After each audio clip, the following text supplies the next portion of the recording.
Well, I am Dheeraj and I'm going to talk about South China Sea. So, first of all, we should know about the location of the South China Sea. So, South China Sea lies in the Western Pacific Ocean and is surrounded by China, Vietnam, Indonesia, Malaysia, Brunei, and Philippines.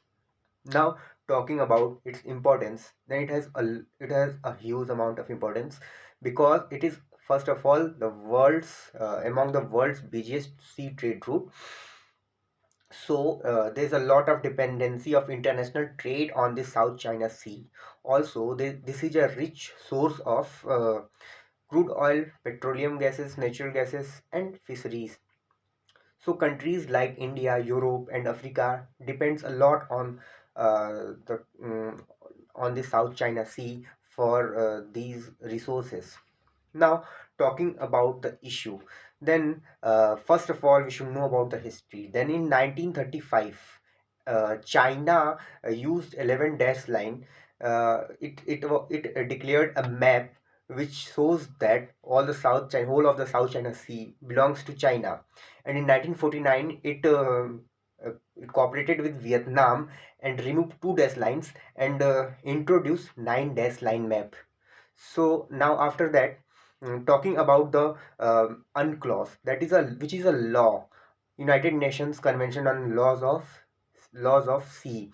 So under this, exclusive economic zones have been declared, which says that a country resources of sea belongs to a country under 200 nautical mile zone.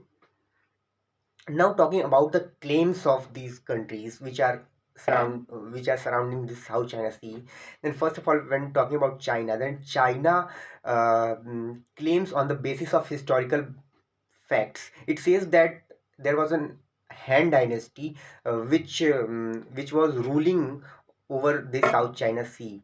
And Vietnam uses an accord which was signed, that was Geneva Accord of 1954. Under this, it says that the area below 17th parallel belongs to Vietnam. So there are two islands named Paracel, and other one is Spratly Island. So these islands lie in the South China Sea. So all these countries surrounding South China Sea says that this both islands uh, lie within the region of uh, their own country, and so they claim on some basis.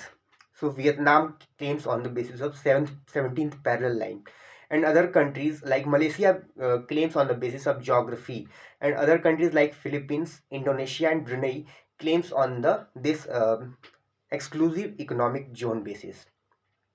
Now, talking about some moves which China, India, and USA has opted for the South China Sea, then China has built a man-made island on this um, Paracel Paracel Island, which which through which China wants to cover another 200 nautical mile zone according to exclusive economic zone.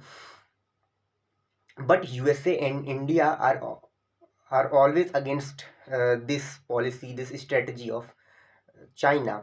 Now talking about India's move. So India has bought some exclusive economic zone under Vietnam, and which is also under the nine dash line, so that it can easily purchase is the natural gas and crude oil produced from that zone.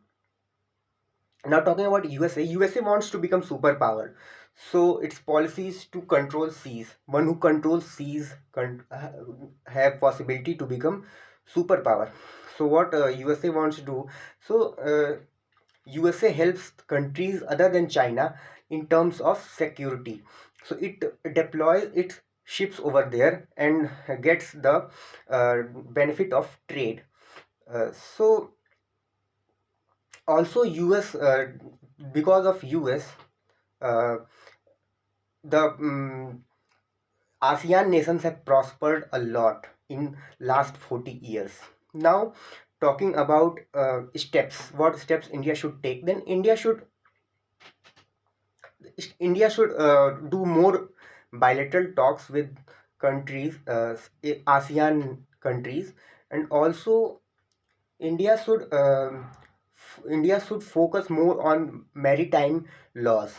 And another step India should take is that India should export BrahMos missiles to Vietnam, doing this in exchange of natural gas and crude oil, so that India's dependency on Gulf countries reduces.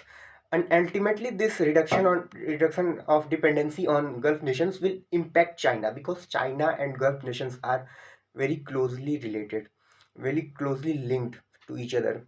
So this was my lecturate on South China Sea. Thank you so much.